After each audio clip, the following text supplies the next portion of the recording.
What is up, everybody? This is Eric, the one and only Bay Bear Collector, and today I am bringing you a very peculiar game, a game which I used to own back in the days. And originally, when I don't own games, I just do the gameplay footage and just speak about it. But I think this game deserves more than just the game through the gameplay through, and I wanted to talk about this game because it's a game that as of just recently, I didn't have a lot of knowledge about, and that game is JJ and Jeff for the TurboGrafx-16.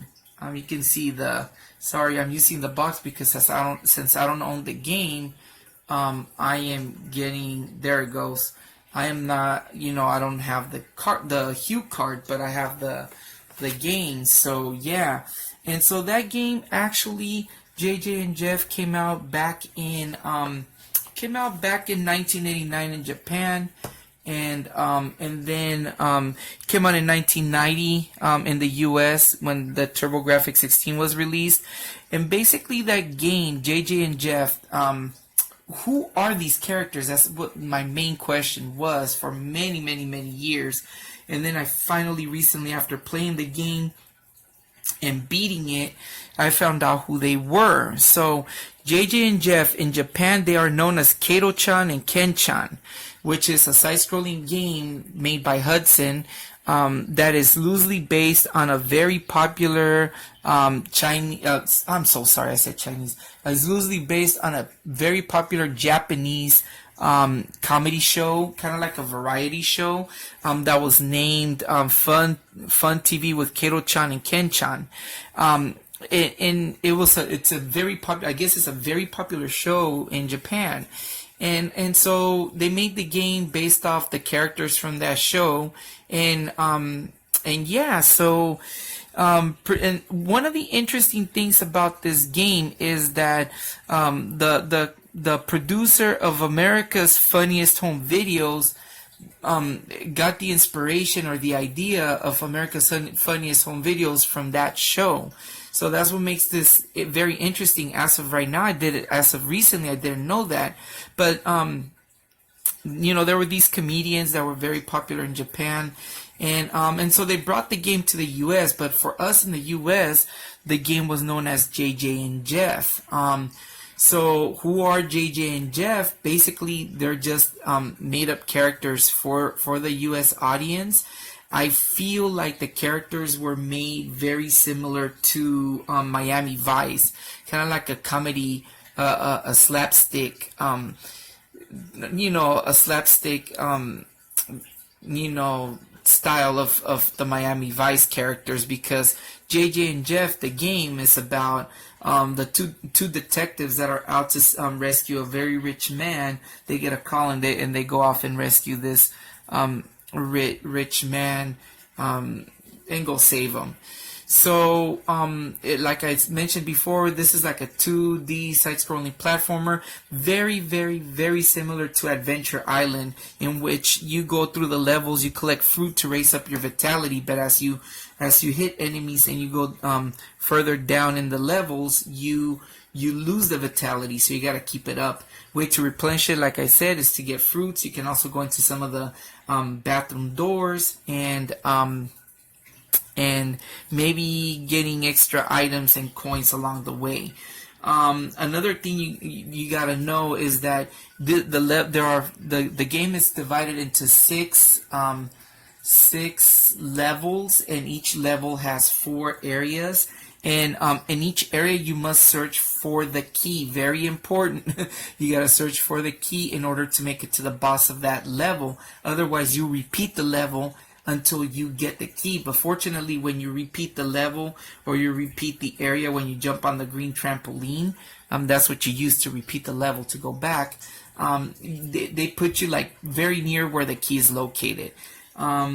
The other thing that's very interesting about this game is that the Japanese version of this game has a lot of toilet humor in it, where they show a lot of farting, a lot of urination, poop, a lot of things like that. But when they released it to the U.S. audience, they toned it down a lot like, that they have a weapon, like the main weapon is their kicks, so they kick enemies, but the other weapon is this gas can that they have, but in the original Japanese is them farting. And then also, when you see one of the characters like facing the wall, like they're urinating, well, in the Japanese version, you could actually see them urinate. They'll be like pretty much urinating, whereas in the U.S. version, he's just turned around, like hiding from the area, like facing a wall, for example. So yeah, that's pretty much the game. It's a fun game. I honestly, I learned to appreciate it when I played it this last week. Before making this video, I played it and I passed it, but I used cheats because this game is super, super hard.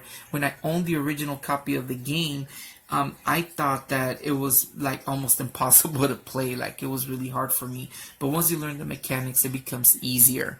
The other thing is that I learned to appreciate it. I actually had a lot more fun this time around. It's one of those things that once you get you get used to it, you learn what you're doing, and it gets better. Kind of like wine, it gets better with age. And I believe this game is pretty decent, now looking back at it. But yeah, and that's pretty much the background of these characters. I never knew where they came from way back in the days, and I remember seeing commercials of this game back when the TurboGrafx-16 was out. I mean, they weren't commercials, but they showed the gameplay of the game when they would announce the TurboGrafx-16. And so this was one of those games that I've always wondered who these characters were, and now I got the history. Unfortunately, one of the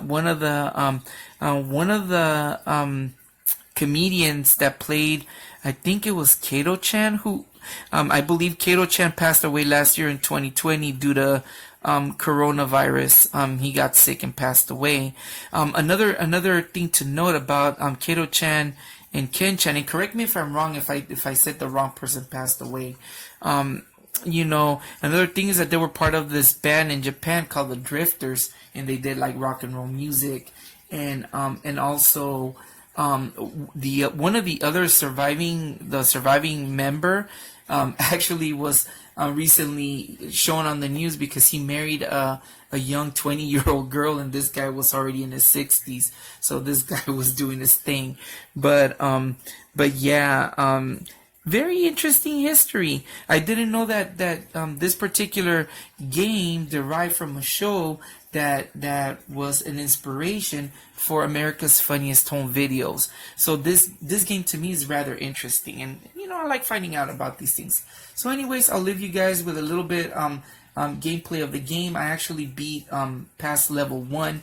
Unfortunately, I did the gameplay first, and I didn't realize that I was using cheats, I believe, when I was playing it. So my intention was not to do it, but my whole thing is just to show you how the game is.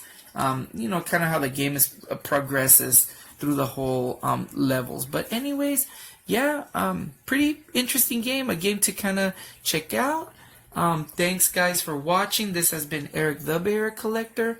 Peace out.